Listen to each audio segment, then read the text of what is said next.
jemaat yang terkasih di dalam Tuhan, kita akan memulai ibadah online kita pada pagi hari ini. Kita akan mengambil sikap untuk bersaat teduh sejenak.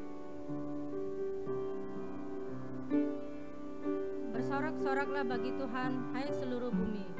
Bergembiralah, bersorak-sorailah, dan bermasmurlah. Bermasmurlah bagi Tuhan dengan kecapi dan lagu yang nyaring. Mari kita memuji Tuhan, kita nyanyikan lagu Besar Anugerah-Mu.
Kita akan masuk dalam doa.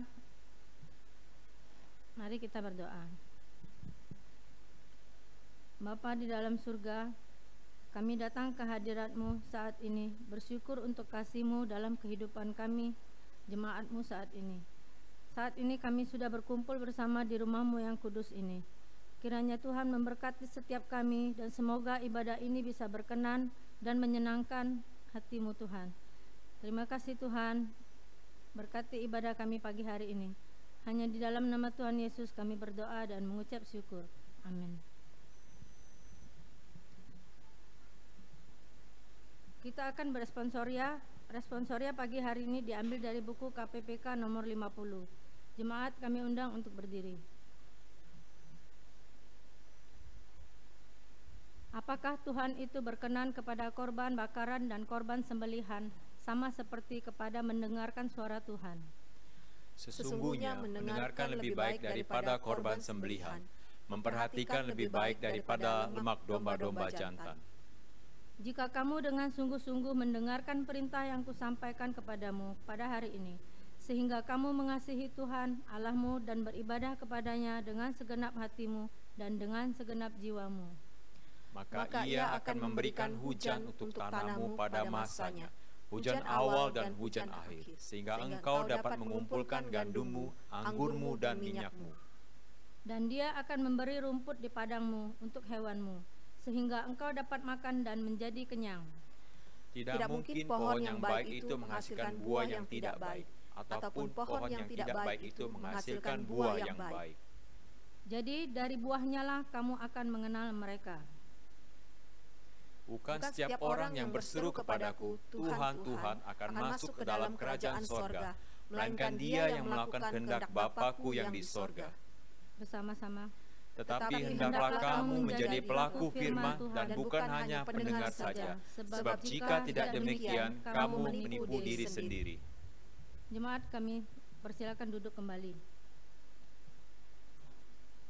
Saat ini kita akan mendengarkan firman Tuhan, tetapi sebelum mendengarkan firman Tuhan yang akan disampaikan oleh Guru Injil Heli, kita nyanyikan lagu Ku Cinta Firman-Mu.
我心里，我必有此时的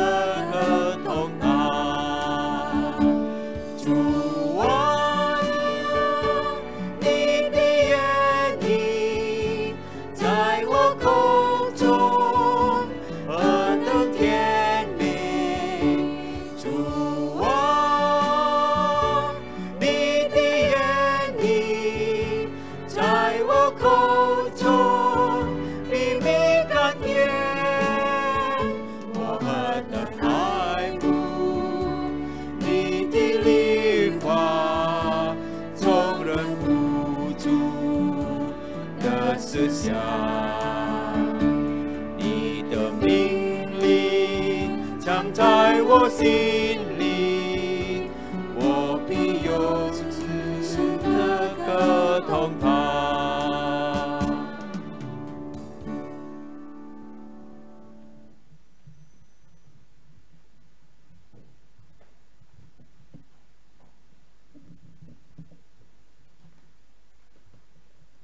Mari kita berdoa. Firman-Mu yang manis seperti madu di langit-langit kami akan menjadi semakin manis ketika kami simpan di dalam hati kami, menambah pengertian kami, dan bertambah-tambah manis ketika kami lakukan di dalam kehidupan kami. Kebenaran firman-Mu yang sebentar lagi kami akan dengarkan, kiranya menjadi madu yang manis bagi kami. Tuhan, berikan kami pengertian yang dalam akan kebenaran firman-Mu. Berikan kami juga hati yang benar-benar rindu melakukan firman-Mu. Sekalipun firman-Mu itu begitu sulit, perlu bayar harga untuk melakukannya, tapi kami mau melakukannya Tuhan, supaya kami bisa berkenan kepada Tuhan. Berfirmanlah, kami siap untuk mendengarkannya. Demi Yesus Kristus kami berdoa. Amin. Selamat pagi Bapak Ibu dan Saudara yang dikasihi Tuhan. Bersyukur pagi hari ini di pertemuan online yang kesekian kalinya. Tapi saya percaya bahwa masih ada sukacita, masih ada semangat, masih ada pengharapan di dalam hidup kita sebagai orang-orang yang mengasihi Tuhan. Bapak Ibu, saya mengajak kita sebentar untuk melihat sebuah gambar. Jadi yang handphonenya agak jauh, coba dideketin sebentar ya. Karena saya mau melihatkan kepada Bapak Ibu sebuah gambar, dan nanti dari gambar ini saya hanya memberikan waktu 5 detik untuk Bapak Ibu menjawab pertanyaannya ya. Jadi HP-nya boleh didekatin sebentar. Oke. Coba perhatikan gambar ini. Ya. Temukan gambar anjing di antara panda-panda ini. 5 detik saja. 1, 2, 3, 4, 5. Oke, ada yang ketemu? Rata-rata tidak menemukannya, sulit untuk menemukannya. Saya pun waktu ngambil gambar ini, saya lebih dari 5 detik untuk mencari gambar anjing di antara panda. Mirip, semuanya mirip, ya hampir sama. Oke. Sulit tentunya bagi kita untuk menemukan satu gambar yang berbeda dari banyak gambar yang sama. Menemukan yang berbeda di antara banyak yang sama sulit.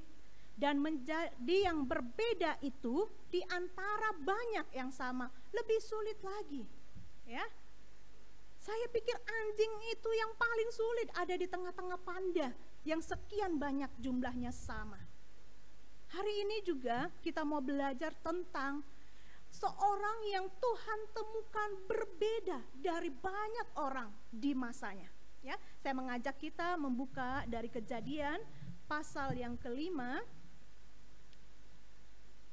Kejadian pasal 6 ayat yang ke-5 sampai ayat yang ke-22. Kejadian pasal 6 ayat yang ke-5 sampai yang ke-22. Saya membacakan ayat ini secara cepat, mari kita memperhatikan bersama-sama. Ketika dilihat Tuhan bahwa kejahatan manusia besar di bumi dan bahwa segala kecenderungan hatinya selalu membuahkan kejahatan semata-mata, maka menyesallah Tuhan bahwa Ia telah menjadikan manusia di bumi dan hal itu memilukan hatinya. Berfirmanlah Tuhan, Aku akan menghapuskan manusia yang telah kuciptakan itu dari muka bumi, baik manusia maupun hewan dan binatang-binatang melata dan burung-burung di udara, sebab aku menyesal bahwa aku telah menjadikan mereka. Tetapi Nuh mendapat kasih karunia di mata Tuhan. Inilah riwayat Nuh. Nuh adalah seorang yang benar dan tidak bercela di antara orang-orang sezamannya. Dan Nuh itu hidup bergaul dengan Allah. Nuh memperanakan 3 orang laki-laki, Sem, Ham, dan Yafet. Adapun bumi itu telah rusak di hadapan Tuhan dan penuh dengan kekerasan. Allah menilik bumi itu dan sungguh rusak benar, sebab semua manusia menjalankan hidup yang rusak di bumi. Berfirmanlah Allah kepada Nuh, aku telah memutuskan untuk mengakhiri hidup segala makhluk, sebab bumi telah penuh dengan kekerasan oleh mereka. Jadi aku akan memusnahkan mereka bersama-sama dengan bumi. Buatlah bagimu sebuah bahtera dari kayu gofir. Bahtera itu harus kau buat berpetak-petak dan harus kau tutup dengan pakal dari luar dan dari dalam.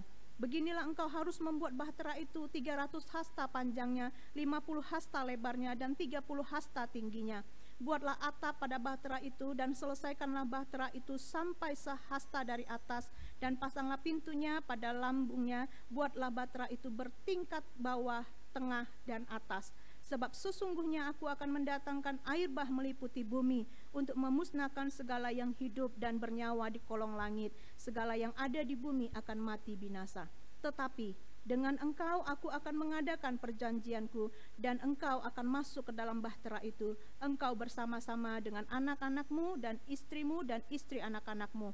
Dari segala yang hidup, dari segala makhluk, dari semuanya, haruslah engkau bawa satu pasang ke dalam bahtera itu, supaya terpelihara hidupnya bersama-sama dengan engkau. Jantan dan betina harus kau bawa. Dari segala jenis burung dan dari segala jenis hewan, dari segala jenis binatang melata di muka bumi, dan dari semuanya itu harus datang satu pasang kepadamu, supaya terpelihara hidupnya. Dan engkau, bawalah bagimu segala apa yang dapat dimakan, kumpulkanlah itu padamu, untuk menjadi makanan bagimu dan bagi mereka. Lalu Nuh melakukan semuanya itu tepat seperti yang diperintahkan Allah kepadanya. Demikianlah dilakukannya. Sedemikian jauh pembacaan kita pada pagi hari ini. Bapak, Ibu, dan Saudara yang dikasihi Tuhan, tentu kita memahami kisah penciptaan Allah. Ketika Tuhan Allah menciptakan langit, bumi, dan segala isinya, tiap-tiap kali dia menyelesaikan satu penciptaannya, dia selalu berkata, sungguh baik, gitu ya. Dia selalu mengatakan apa yang diciptakannya itu sungguh baik.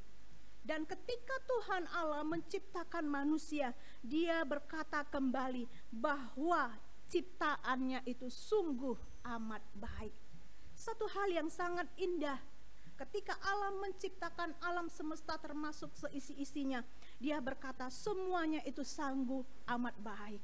Ya, artinya apa? Dalam pandangan Allah, apa yang tercipta itu baik, indah. Tetapi tidak lama kemudian, manusia yang diciptakan Allah sungguh amat baik itu hidupnya tidak baik. Karena apa? Karena manusia jatuh ke dalam dosa. Dan mulai sejak saat itu kecenderungan manusia dan keturunan-keturunannya selalu berbuat yang tidak baik. Ketika Allah menilik ke bumi, ia melihat bumi telah rusak, penuh dengan kekerasan, penuh dengan kejahatan, dan penuh dengan kecenderungan hati yang selalu membuahkan yang jahat. Tentu ini memilukan hati Allah. Nats yang kita baca tadi katakan bahwa Tuhan Allah menyesal. Menyesal berarti hatinya sangat luka, hatinya sangat pilu oleh karena apa yang sungguh amat sangat baik tadi telah berubah total menjadi rusak benar. Maka Tuhan Allah memutuskan untuk menghapuskan segala ciptaannya yang sudah diciptakannya. Tapi Bapak, Ibu, dan Saudara, sebelum eksekusi pemusnahan itu terjadi, ada sebuah perkara yang indah, ya. Ada satu hal yang indah, yaitu Tuhan menilik ke bumi bahwa dia menemukan orang yang kepadanya kasih karunia-Nya diberikan, ya. Kalau di dalam terjemahan lain, yang mana Allah melihat di bumi ada orang yang berkenan di hatinya. Siapa dia? Nuh.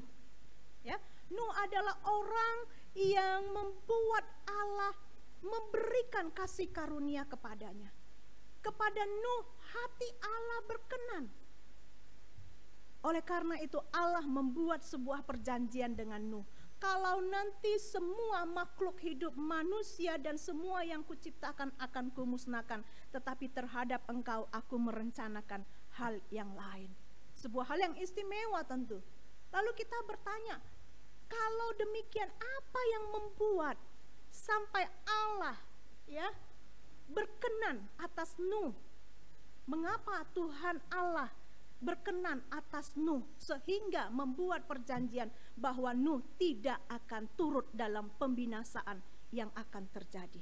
Mari kita lihat bersama-sama beberapa alasan yang ada yang mengatakan bahwa Nuh mendapat kasih karunia atau perkenanan di mata Allah. Yang pertama adalah karena Nuh hidup benar dan tidak bercela. Itu di ayat yang ke-9a. Mari kita lihat apa sih definisi atau pengertian dari hidup benar dan hidup tidak bercela. Kata benar dalam terjemahan aslinya adalah sebuah kata yang menunjukkan moral tanpa cacat, tanpa noda, tanpa celah, lengkap dan sempurna.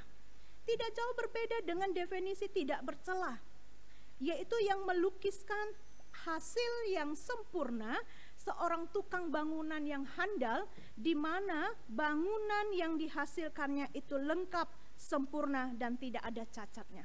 Jadi kita bisa dapat sebuah bayangan kalau Allah berkata Nuh adalah orang yang benar dan tidak bercacat, berarti moralnya Nuh, kehidupannya Nuh tidak bercela, sempurna, lengkap. Di sini kita tidak sedang berbicara bahwa Nuh bukan orang yang sama sekali tidak melakukan dosa, tanpa dosa. Melainkan di sini mau menggambarkan bahwa Nuh memiliki cara hidup yang berbeda dengan orang-orang sezamannya. Nuh didapati Tuhan tetap menjaga hidupnya berbeda dari orang-orang sezamannya yang hidup dalam moral yang bobrok. Mereka enggak peduli lagi soal kekudusan hidup. Mereka enggak peduli lagi soal kekudusan Allah. Hatinya selalu cenderung untuk melakukan kejahatan dan kekerasan. Namun berbeda dengan Nuh. Nuh tetap berpegang teguh untuk hidup benar dan tidak bercela. Bagaimana Nuh bisa hidup yang seperti itu ya? Di antara orang sezamannya yang hidup dalam moral yang buruk, dalam kehidupan agama yang sudah tidak mereka pedulikan lagi. Bagaimana Nuh bisa tetap teguh, bisa tetap menjaga kehidupannya yang benar dan tidak bercela. Kita melihat Bapak Ibu bahwa ada satu hal yang sudah mempengaruhi sampai Nuh bisa memiliki cara hidup yang demikian. Bukan oleh kekuatan Nuh, tetapi oleh karena ada satu teladan yang dia dapatkan dari nenek moyangnya tentang bagaimana ia harus hidup. Kita tentu tahu bahwa setelah Kain membunuh Habel, maka Allah memberikan garis keturunan baru kepada Adam, lahirlah Set. Set lahir memperanakkan Enos, Enos memperanakkan Kenan, Kenan memperanakkan Mahalael, Mahalael memperanakkan Yared, Yared memperanakkan Henok, Henok memperanakkan Metusalah, Metusalah memperanakkan Lamek, dan Lamek memperanakkan Nuh. Dari garis keturunan sejak Set telah diajarkan hidup takut akan Tuhan. Ini yang terus-menerus diajarkan dari turunan ke keturunan berikutnya. Bahkan ketika kita melihat sampai pada nenek buyutnya si Nuh, yaitu Henok, dia adalah seorang yang sangat luar biasa di dalam pandangan Allah, karena dia juga hidupnya begitu benar di dalam pandangan Allah. Garis keturunan Set diajarkan untuk hidup takut akan Allah, dan inilah yang terus dipelihara oleh Nuh sekalipun orang-orang di sekitarnya tidak melakukannya. Mari kita memeriksa hidup kita Bapak Ibu dan Saudara, apakah hari ini cara hidup kita masih benar dan tidak bercela di antara orang-orang pada zaman ini. Kita harus berhati-hati dengan pandangan umum dan populer di zaman ini yang tidak lagi memikirkan dosa. Dosa bukan hal yang menakutkan di zaman ini, ya. Kita bisa melihat bahwa semua yang kita lakukan adalah kecenderungan untuk memuaskan keinginan daging kita. Hal memikirkan dosa itu pasti jauh dari pikiran manusia pada zaman ini. Cara hidup yang salah seringkali dibenarkan. Kita tidak lagi merasa berdosa ketika kita bohong. Permisi tanya, seberapa banyak kita yang merasa menyesal setelah kita berbohong? Ketika anak kita bertanya, adakah kita yang merasa sangat menyesal ketika kita membohongi dia? Ataukah kita berpikir, itu sudah biasa bohongi anak hal kecil, ya? Apakah kita merasa berdosa ketika kita melakukan korupsi, menyontek, melakukan free sex, selingkuh, menerima pernikahan sejenis? Adakah perasaan berdosa di dalamnya? Atau di dalam kehidupan pada masa ini kita masih memiliki rasa takut akan Tuhan? Pengenalan kita akan Allah sudah memberikan kita penebusan. Seharusnya itu sudah memperbaharui hidup kita untuk tidak lagi sama dengan dunia ini. Seperti yang dikatakan dalam Roma pasal 12 ayat 2. Janganlah kamu menjadi serupa dengan dunia ini, tetapi berubahlah oleh pembaruan budimu, sehingga kamu dapat membedakan mana kehendak Allah, apa yang baik, apa yang berkenan kepada Allah dan yang sempurna. Seharusnya itulah cara hidup kita, orang yang sudah mengenal Kristus dan sudah mengalami pembaruan dari Kristus. Sudahkah kita berbeda dari dunia ini? Ataukah orang lain masih melihat saya masih sama dengan si A, si B, si C yang tidak mengenal Allah? Atau saya masih sama dengan si A, si B, si C yang mengaku orang percaya tapi nggak pernah takut akan Tuhan? Mari kita memeriksa diri kita masing-masing. Seharusnya hal itu tidak terjadi. Karena penebusan yang Allah berikan, pembaharuan yang Allah berikan sudah memampukan kita untuk membedakan manakah kehendak Allah. Apa yang baik, apa yang berkenan kepada Allah, dan apa yang sempurna. Seharusnya kita sudah tahu. Tapi yang penting adalah apakah hati kita mau tunduk, mau taat kepada hal-hal tersebut. Ataukah kita masih mau menyenangkan diri kita sendiri. Saya berpikir Nuh itu berat hidupnya ketika orang-orang sezamannya melakukan hal yang sama. Dia beda sendiri, ya. Seperti gambar tadi, saya pikir anjing itu tersiksa di antara panda-panda itu semua dengan cara hidup panda. Tapi bagaimana Nuh bisa melakukan itu? Nuh bertahan dalam pengenalannya yang takut akan Tuhan. Mari kita jaga Bapak Ibu pengenalan kita untuk terus takut akan Tuhan. Sehingga kita tidak serupa dengan dunia ini. Dunia ini boleh mengatakan hal apapun. Tapi ketika itu tidak sesuai dengan kebenaran firman Tuhan, kita tidak boleh mengikutinya. Itu yang membuat Nuh berkenan di hadapan Tuhan. Dan apa yang kedua? Alasan mengapa Nuh mendapat kasih karunia atau perkenanan di mata Tuhan, yaitu bahwa Nuh bergaul dengan Allah. Dalam pasal 6 ayat yang ke-9b, ya, kata bergaul dalam terjemahan aslinya berjalan bersama-sama dengan Allah terus menerus. Ya, memang dalam terjemahan Indonesia agak sedikit berbeda. Saya mengambil terjemahan aslinya, bahwa Nuh berjalan bersama-sama dengan Allah terus menerus. Ya, orang yang berjalan bersama-sama berarti memiliki arah yang sama, sejalan, setujuan, gitu ya. Jadi ketika dikatakan bahwa Nuh berjalan bersama-sama dengan Allah, berarti Nuh memiliki arah, tujuan yang sama dengan Allah. Bagaimana kita bisa berjalan bersama-sama dengan Allah? Kita bisa setujuan dengan tujuannya Allah. Kita sepikiran dengan pikirannya Allah. Kita sekehendak dengan kehendaknya Allah. Sulit ya. Kita sering kata, saya punya rencana sendiri, saya punya kehendak sendiri, saya punya tujuan hidup sendiri. Tapi bagaimana kita mau menyamakannya dengan kehendak Allah? Mau menyamakannya dengan rencananya Allah, maka ada satu hal yang bisa kita lakukan, yaitu disiplin rohani. Disiplin rohani, ya. Saya mengutip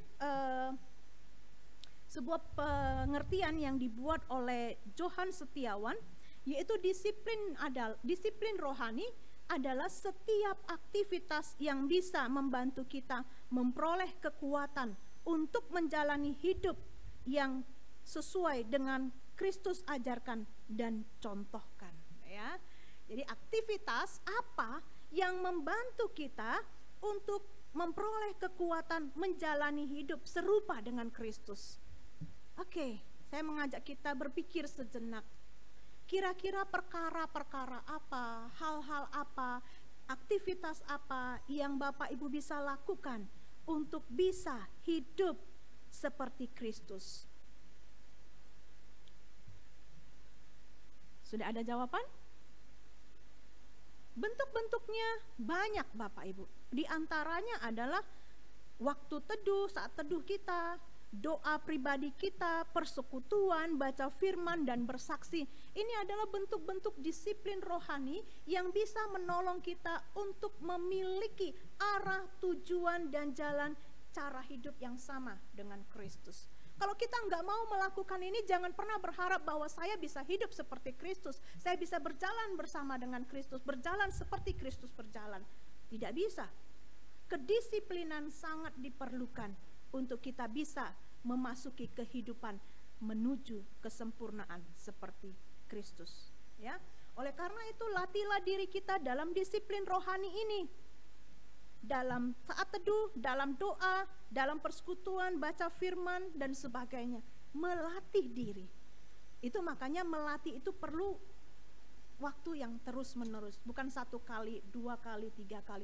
Tetapi melakukan itu terus menerus. Sampai kita bisa, ya, hidup seperti Kristus. Latihlah diri kita untuk memiliki hidup yang demikian.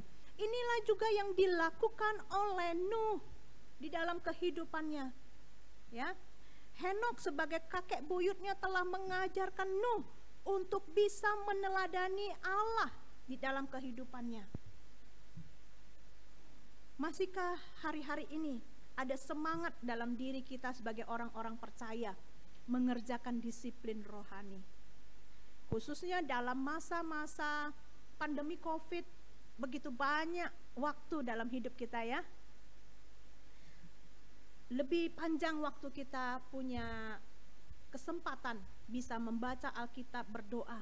Apakah Bapak Ibu pakai untuk melakukan itu? Atau kita masih saja sibuk mengurus hal-hal yang lain dan tidak memperhatikan disiplin rohani yang membawa dan mengarahkan kita kepada Kristus? John Wesley pernah berkata seperti ini. Ada ungkapan di kalangan orang Kristen mula-mula yang mengatakan jiwa dan tubuh membentuk manusia, roh dan kedisiplinan membentuk seorang Kristen. Tanpa penerapan disiplin rohani, tidak ada orang yang bisa disebut sebagai seorang Kristen yang sejati. Ya, Bapak Ibu dan Saudara, perhatikan sekali lagi perkataan John Wesley ini. John Wesley bilang gini, jiwa dan tubuh itu hanya membentuk manusia, tetapi roh dan kedisiplinan membentuk seorang Kristen. Tetapi tanpa penerapan disiplin rohani, tidak ada yang bisa disebut sebagai orang Kristen yang sejati. Artinya apa? Seorang Kristen yang sejati terjadi ketika kita melakukan disiplin rohani tadi dengan sungguh-sungguh, ya. Baru akhirnya hasilnya adalah apa? Kita mengerti tujuan Kristus, kita mengerti jalan Tuhan, kita mengerti rencana Tuhan, kita mengerti maksud-maksud Tuhan untuk hal-hal yang harus kita lakukan.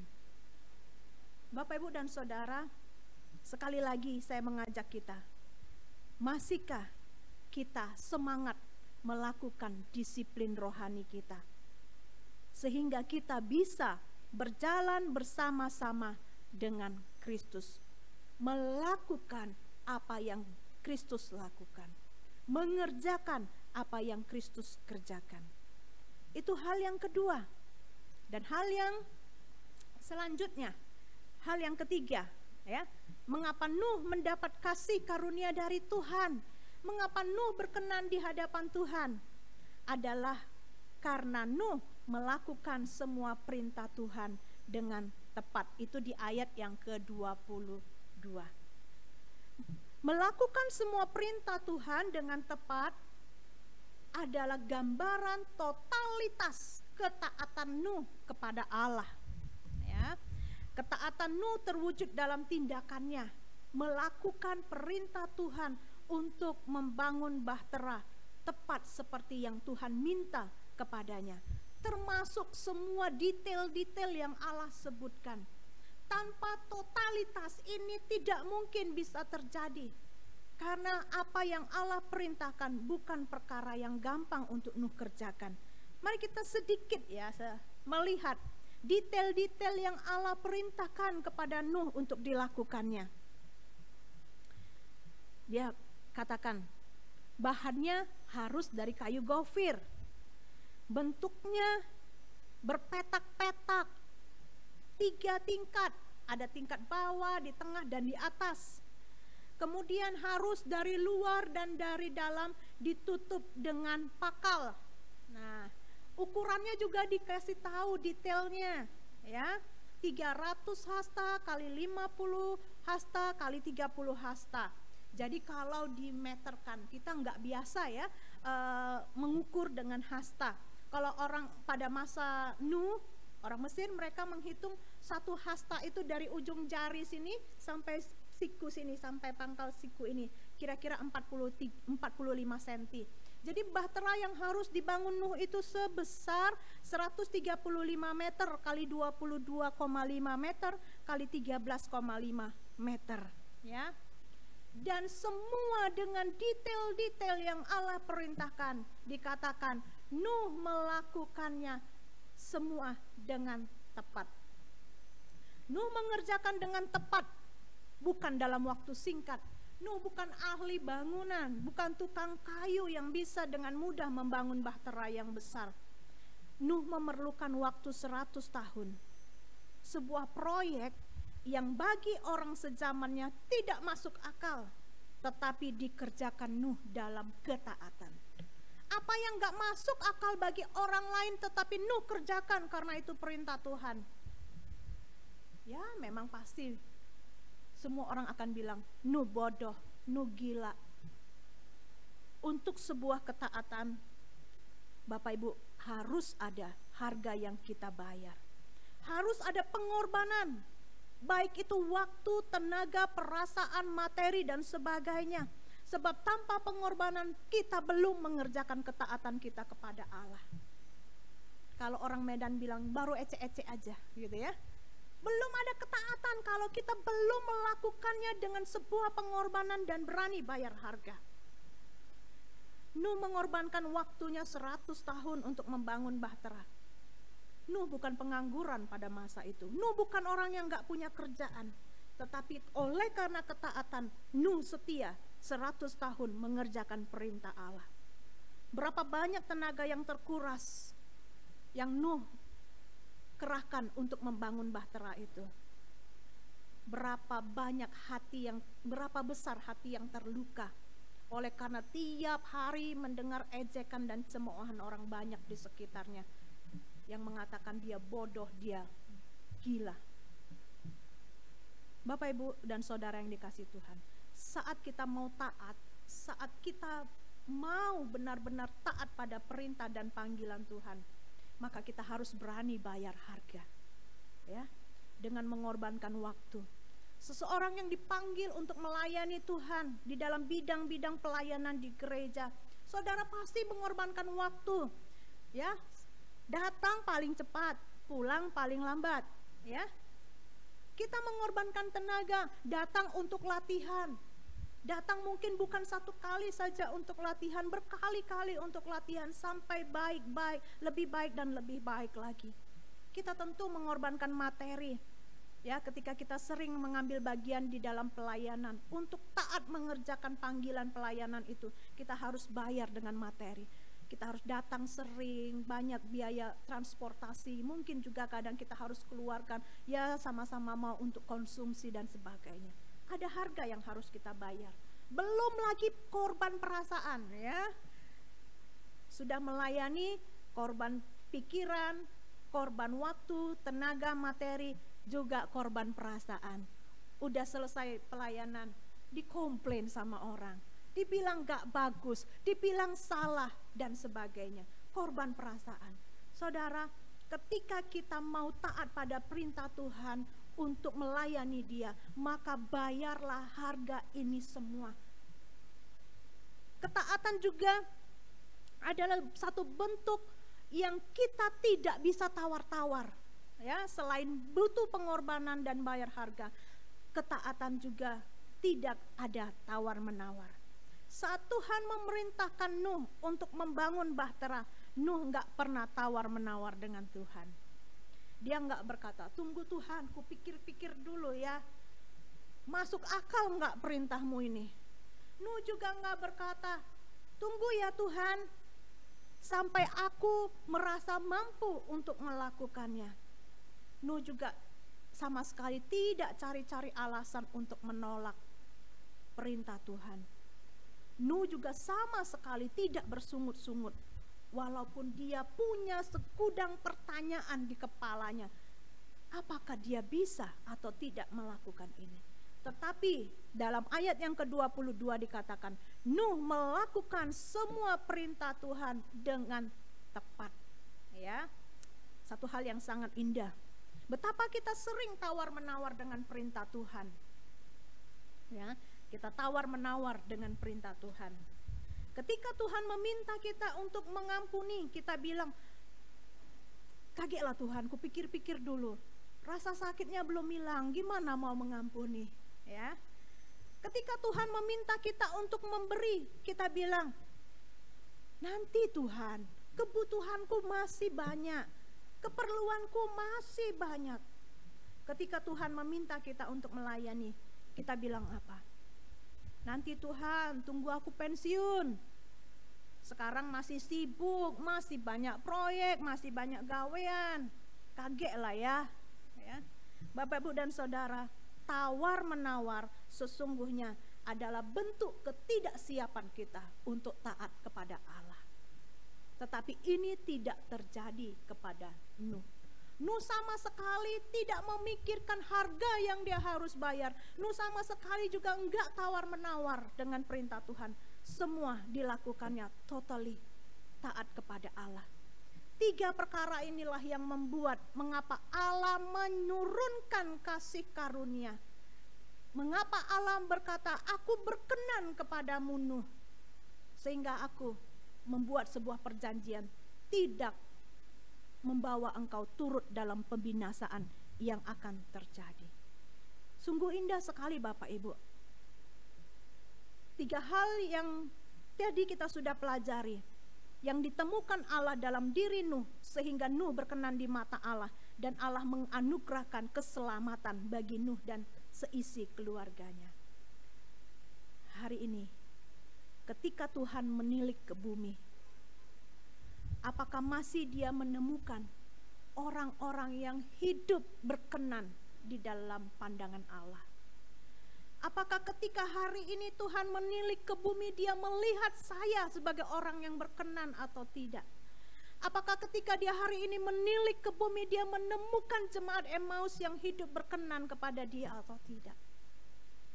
Sesungguhnya kerinduan kita semuanya bahwa hidup kita berkenan di hadapan Tuhan. Tetapi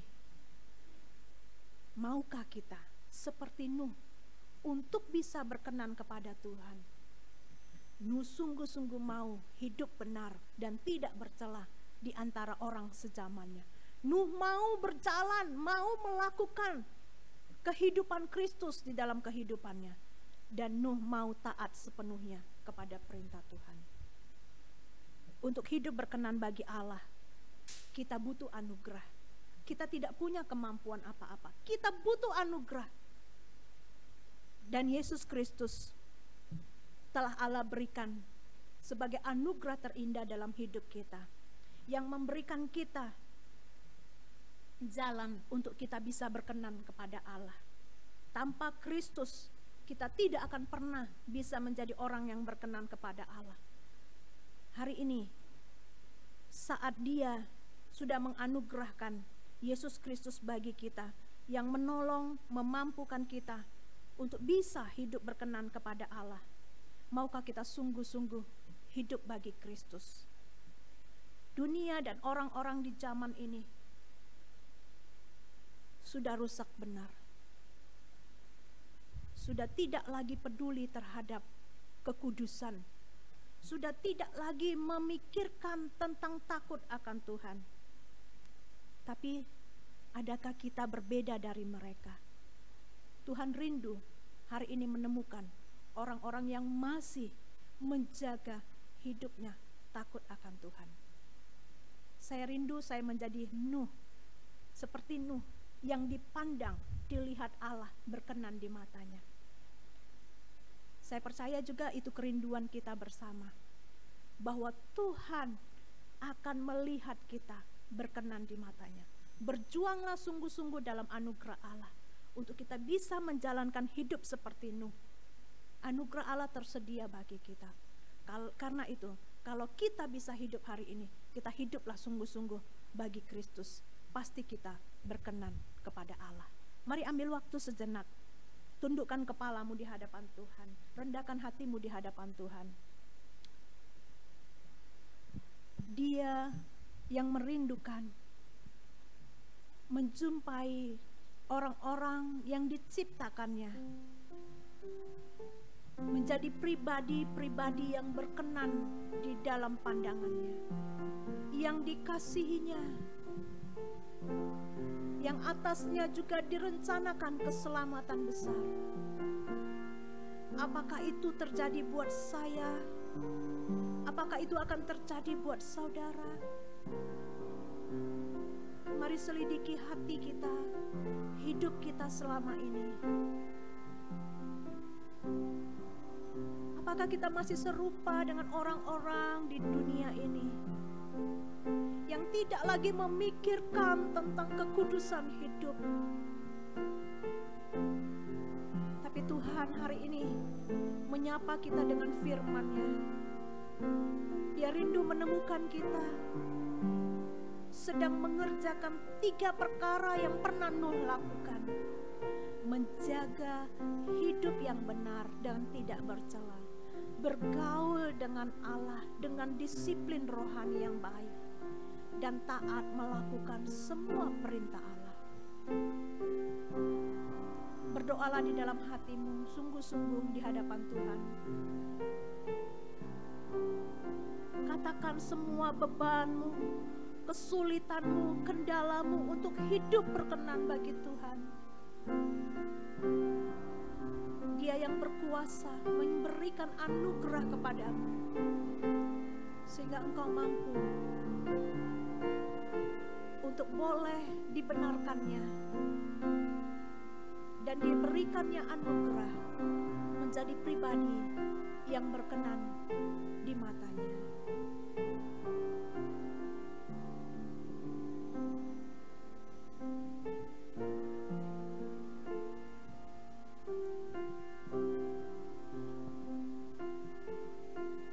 Yesus, Engkau kebenaran yang telah menyelamatkan.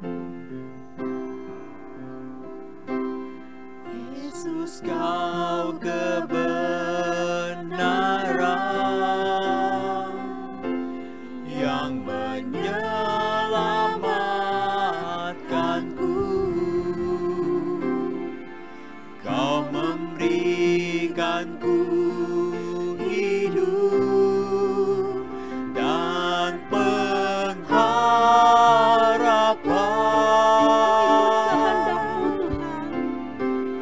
Ku ikut kehendak-Mu.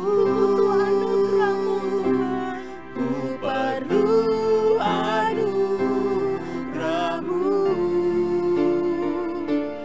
Ku nyatakan janji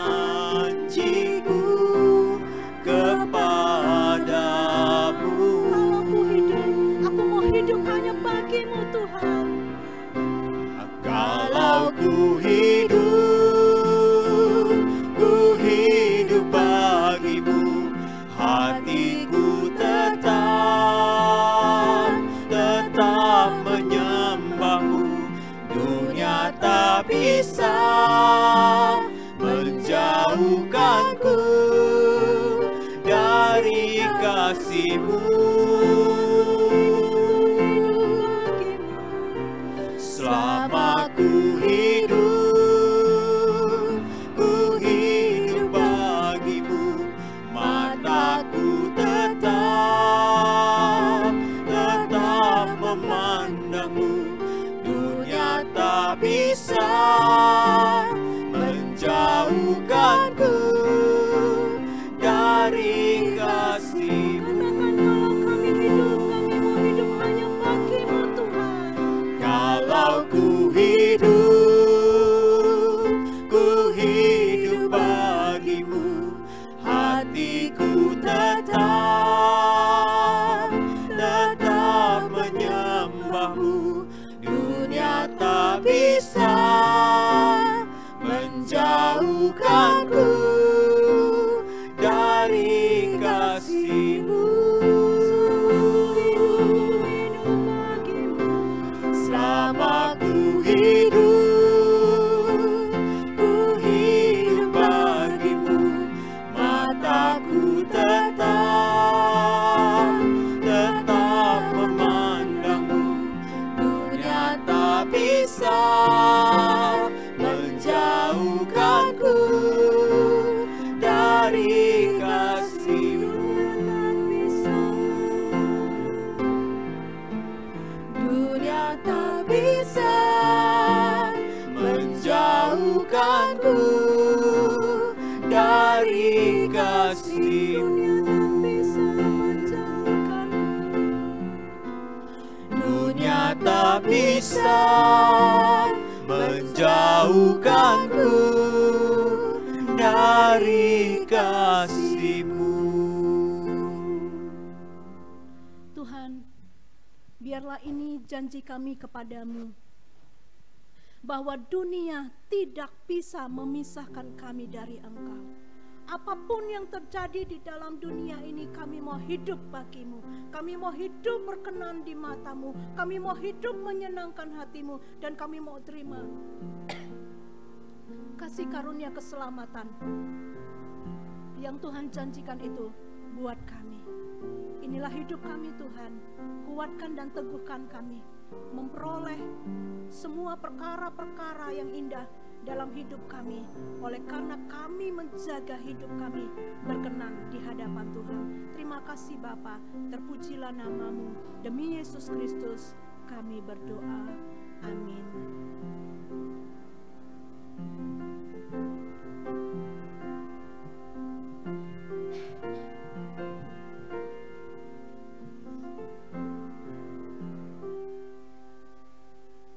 Terima kasih untuk Guru Injil Heli yang telah menyampaikan firman Tuhan. Kita akan mengakhiri ibadah kita pagi hari ini.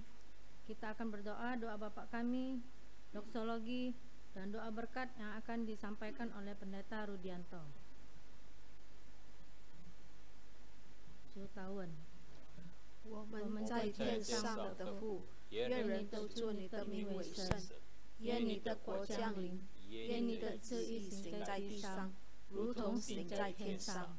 我们日用的饮食，今日赐给我们，免我们的债，如同我们免了人的债，不叫我们一切试探，救我们脱离凶恶。因为国度、权柄、荣耀，全是你的，直到永远。阿们。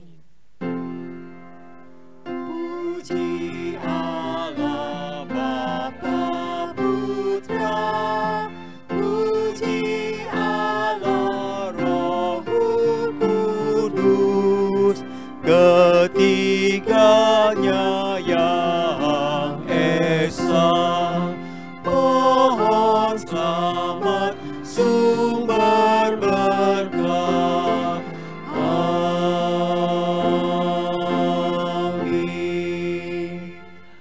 Mari jemaat Tuhan, kita arahkan hati dan pikiran kita untuk menerima berkat Tuhan.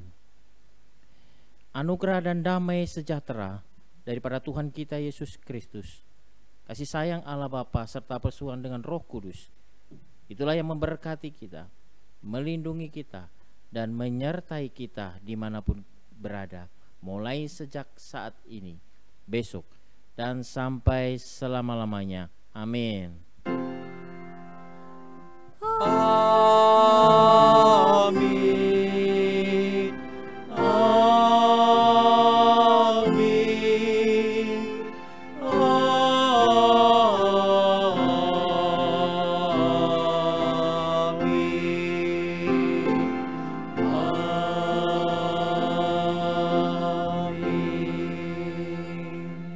Saat teduh, kebaktian selesai, Tuhan memberkati.